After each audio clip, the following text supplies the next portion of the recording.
할렐루야. 예, 오늘은 이 교회에서 한국 교회에서 요한계시록을 설교를 안 하는 이유라는 제목을 가지고 함께 말씀을 나눠보도록 하겠습니다. 요한계시록 시대, 이 지금 계시록 시대라고 하는데 계시록 설교하는 교회가 없을까? 너무 이상한 거죠, 이게. 그런데 오늘 이제 끝까지 한번 들어보시면 하나도 이상하지 않고 정상적으로 설교를 안 하고 있구나, 이걸 아시게 될 거예요. 종말주의자. 첫 번째는 이 단어 때문에 계시록 설교를 안 하는 이유가 굉장히 커요. 이 종말주의자라는 단어가 우리나라 특히 한국교회 성도들은 이 단어가 굉장히 안 좋은 단어로 이렇게 딱 새겨진 거예요. 자리매김을 한 거예요. 그래서 종말주의자 소리를 되게 듣기 싫어해. 이 종말주의자들을 이상하게 미워하고 싫어해요. 그런데 이게 뭐 10년, 20년 이 사이에 생긴 문제가 아닌 거예요. 이 종말주의자라는 이 단어가. 이거는 뿌리가 굉장히 깊어요. 종말에 대해서 얘기 못하도록 이 사단이 만들어낸 핵심 단어예요. 종말주의자가. 종말이 뭐예요? 이 교회에서 얘기하는 종말은 예수님의 재림이거든요. 그러니까 재림을 얘기하는 사람들을 종말주의자라고 얘기를 하는 거예요. 그러면 어떻게 보면 이 종말주의자라는 게 우리 예수님을 믿는 사람들한테는 좋은 단어가 돼야 되는 거예요. 교회에 종말주의자들이 많아야 돼요, 사실은. 그런데 교회의 이 종말주의자들을 없애기 위해서 이 단어를 만든 거예요. 사도 바울이 종말주의자인가요? 사도 바울이? 사도 바울은 예수님이 곧 오실 줄 믿고 그렇게 복음을 전했죠. 베드로도 곧 오실 예수님을 기다리고 살았단 말이에요. 그리고 다른 사도들도 마찬가지예요. 성경을 쓴 거의 대부분의 분들은 다 종말주의자예요. 그러면 예수님도 종말주의자인가요? 예수님의 그 재림의 시간을 가장 기다리시는 분이 예수님이실 수 있는 거예요. 신랑이 신부를 기다리는 마음과 신부가 신랑을 기다리는 마음 똑같겠죠. 같겠죠. 누가 더 크다 작다 말할 수 없을 정도로 그날이 중요한 거예요. 여러분 예수님 믿으시죠? 아멘. 예수님 만나고 싶으신가요? 아멘. 정말 만나고 싶으신가요? 아멘. 그러면 예수님 오실 날만 손꼽아 기다리는 거예요. 아멘. 신부는 신랑 오실 그날만 기다리는 거예요. 그런데 지금 교회에서 종말주의자들이 없어진 거예요. 정말 예수님을 기다리는 사람들이 교회에 있을 수 없게 돼버린 거예요. 그러면 지금 이 교회에 다니시는 분들은 무슨 주의자일까요? 이런 문제가 이 종말주의자라는 단어 속에 있기 때문에 교회 안에서 계시록 얘기를 못하는 거예요. 설교를 못하는 거예요. 계시록 설교를 하게 되면 종말주의자들이 많이 나타날까요? 엄청나게 많이 생겨나겠죠. 계시록 설교를 하면은 계시록의 핵심이 예수님이 속히 오신다는 거거든요. 그러면 그 속히 오실 예수님만 사모하는 사람들, 진짜 예수님의 신부들이 많아진단 말이에요. 그들이 어떤 주의자라고요? 종말주의자예요. 종말주의자. 그런데 교회에서 이 종말주의자가 생기는 걸 너무 싫어하기 때문에 계시록 설교를 안 하는 거예요. 이상하죠? 그 이상한 교회 아닌가요? 그 이상한 교회가 돼버렸어요. 성경 66권을 보면 예수님의 재림의 이야기인데 그게 제일 중요하지 않나요? 우리가 예수님, 우리 신랑 대신 예수님 만나는 일보다 더 중요한 일이 뭐가 있어요? 그래서 그 관점을 가지고 그 주제를 가지고 쭉 써간 책인데 그거를 다 잃어버렸단 말이에요. 마귀가 그거를 알고 종말주의자라는 아주 기가 막힌 단어를 만들어서 이 종말에 대해서 예수님의 재림에 대해서 얘기 못하도록 그렇게 만들어 놓은 거예요. 그런데 요 사탄이 이 종말주의자라는 단어를 어떻게 만들어냈냐면 이 대체신학이라는 대체주의죠. 이것도 대체주의자들. 그러니까 종말주의자의 반대말이 대체주의자라고 봐도 과언이 아닐 정도로 이 종말주의자하고 대체신학은 반대예요. 그래서 부딪히는 거예요. 왜 그러냐면 대체신학이라는 거는 대체주의라는 거는 이스라엘, 그러니까 구약의 모든 것들이 신약 교회에 다 위임됐다는 거예요. 그래서 예수님 안에서 다 성취가 되어졌기 때문에 구약은 필요 없다. 이스라엘 백성까지 없어진 거예요. 그게 대체 신학인 거예요. 여기서 대체 신학이 문제가 되는 게 뭐냐면 이제 구약은 다 성취가 되고 다 이루어졌잖아요. 그 예언이 다 이루어진 거예요. 대체주의자들한테는 구약 성경이 다 성취가 돼버린 거예요. 정말 그런가요? 구약이 부분적으로는 성취가 됐어도 성취가 안 된 부분들이 굉장히 많거든요. 특히 선지서들은 다 예언서잖아요. 이게 마지막 그날, 마지막 종말에 있을 이야기들이 기록된 게 선지서거든요. 그런데 이 대체신학 하는 사람들은 여기 이제 딱 부딪히는 거예요. 이 예언의 말씀은 어떻게 하지? 그러다가 예언의 말씀은 이것도 다 성취가 됐다고 얘기를 하면서 어떻게 얘기하냐면 다 영적으로 해석해 버리는 거예요. 영적으로 다 신약교회 이 여기에다 다 해석을 해버리는 거예요. 그러니 이 해석들이 제대로 될 리가 없겠죠. 그러니까 해석하기 나름이 돼버린 거예요. 말씀이. 영적으로 해석하는 거는 여러 가지 해석이 나오겠죠. 사람마다 영적으로 다 다를 수 있으니까. 나도 하나님한테 이 영적으로 응답을 받았는데 이 말씀은 이거야. 이런 사람이 한두 사람이 아니겠죠. 교회에 100명이 나오면 다 100명이 다 다를 수 있단 말이에요. 그렇죠? 그래서 성경 말씀을 이 영적으로 해석하게 되면 이 어려움이 있는 거예요. 이게 말씀이 어디로 갈까요? 산으로 가는 거예요. 답이 없어져 버리는 거예요. 그래서 사탄이 노린 게 이 대체 신학을 통해서 교회에 이 가라지를 심은 게 어마어마하게 많은 거예요. 그래서 성경 말씀은 거의 대부분 그냥 문자 그대로 해석할 수 있게끔 기록된 거예요. 그렇기 때문에 그렇지 않으면 성경은 믿을 수 없는 책이 돼버려요. 어떻게 믿어요? 해석이 너무 많은데. 그래서 구약의 그 예언서들을 다 영적으로 해석해 버려갖고 이 종말주의자들이 아주 나쁜 사람들이 돼버리는 거예요. 왜냐하면 종말주의자들은 성경 그대로 문자 그대로 믿고 예수님을 기다리는 사람들인데 대체 신학하는 사람들은 이게 다 벌써 이루어졌잖아요. 영적으로 해석할 수밖에 없단 말이에요. 근데 이 종말주의자들은 말씀 그대로 선포를 하거든. 그대로 얘기를 하니까 자기네들하고 틀린 얘기하고 있죠. 그러니 뭐가 되는 거예요? 이단이 되고 원수가 되는 거예요. 그래서 배척을 하고 종말주의자들을 처단을 하게 된 거예요. 그게 이 대체신학이 나온 게 이 종말주의자들을 그렇게 비난한 게 벌써 역사적으로 초대교회 때부터 그런 일이 있어 온 거예요. 역사적으로. 뿌리가 너무 깊죠. 우리도 모르게 이 교회 가운데 그 뿌리가 깊이 들어가 있는 거예요. 그래서 체질적으로 이 얘기만 나오면 싫어하는 거예요. 구약에 있는 이야기들을 하면은 싫어하는 거예요. 여러분 토요일이 안식일이다 뭐 이런 얘기 듣잖아요. 굉장히 거북하실 거예요. 엄청 거북하실 거예요. 왜냐하면 대체 신학이 그렇게 만들었기 때문에 그래요. 구약은 어떻게 됐어요? 다 없어졌잖아요. 근데 구약을 얘기해. 계명을 지키라 하고 십계명을 지키라 하고 율법을 지키라는 얘기를 하는 거예요. 이 사람 어떻게 해야 돼요? 처단해야죠. 구약적인 그런 이야기들을 하게 되면 아주 잘못된 선입견을 가지고 사람들을 정죄하게 되는 거예요. 그게 대체 신학인 거예요. 이 대체 신학은 정말 무서운 마귀가 만들어낸 걸작품이에요. 정말 예수님의 말씀을 잘 이해하고 성경을 잘 이해하기 위해서는 이 대체 신학을 공부하셔야 돼요. 대체 신학을 제대로 분별하고 계셔야 돼요. 그래 나는 지금 대체 신학 이 안에 있지 않나 이거를 살펴보셔야 돼요.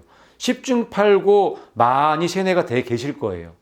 저도 이 말씀을 보고 연구하면서 와 정말 대체 신학한테 많이 속았구나, 많이 미혹되어 있었구나 그걸 많이 깨닫거든요. 아직까지도 이 발견하지 못한 게 있을 거예요. 아직까지도 그 정도로 대체 신학은 뿌리가 깊어요. 자, 그 다음에 이 대체 신학에서 또 나온 게 무서운 게 있는데 그게 뭐냐면 이 무천년설이에요. 이 무천년주의.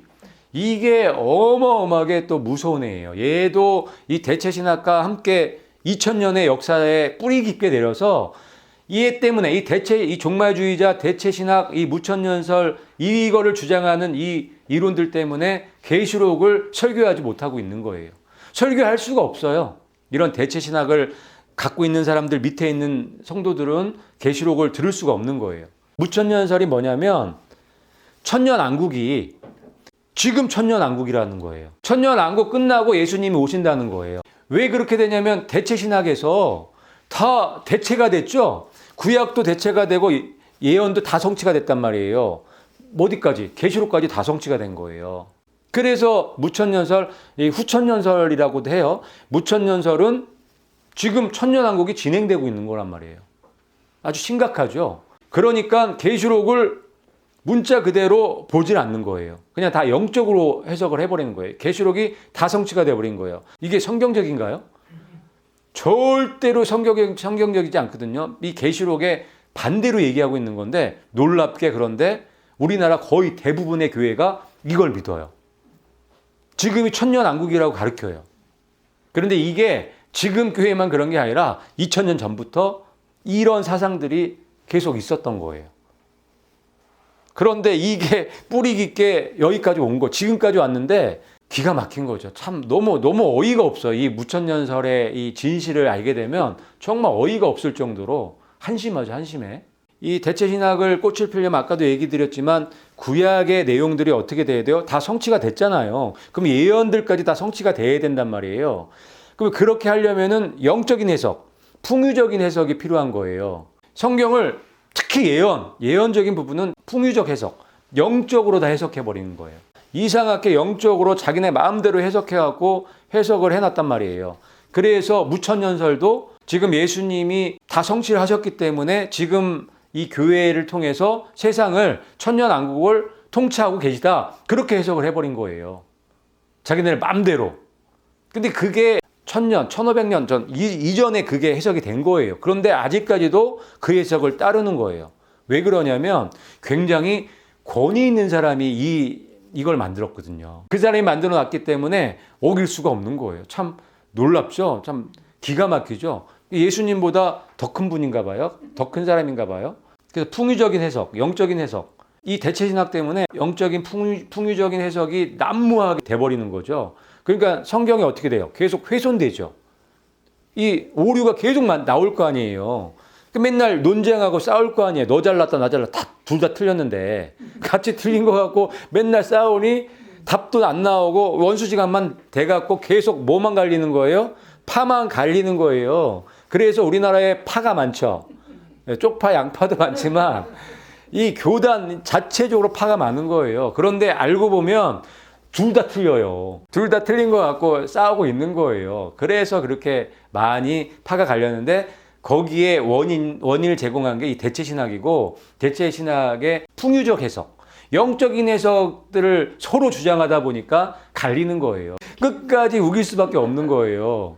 기득권을 이게 포기 안 하기 위해서는 끝까지 싸울 수밖에 없는 거예요. 그러면 끝까지 싸우려면 어떻게 해야 돼요? 파를 만들어 나갈 수밖에 없는 거예요. 그래서 장로교회도 파가 그렇게 많이 갈린 이유가 거기 있는 거예요. 그런데 이 풍유적 해석을 없애고 풍유적 해석을 안 하고 문자 그대로 해석을 하게 되면 파가 나눠질 이유가 없단 말이에요. 문자 그대로 해석할 수 있게끔 하나님이 주신 거거든요.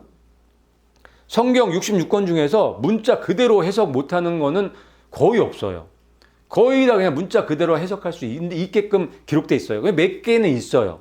근데 그것도 문자적으로 해석이 되는 범위에서 영적인 해석을 해야지 이 성경에서 뒷받침해주지 않는 상황에서 영적 해석을 해버리면 문제가 심각하게 되겠죠. 그러니까 영적 해석을 하지 말자는 건 아니에요. 영적 해석을 하되 성경 말씀이 뒷받침해 줘야 된다. 그렇지 않으면 100% 문제 생겨요. 문제 안 생길 수가 없어요.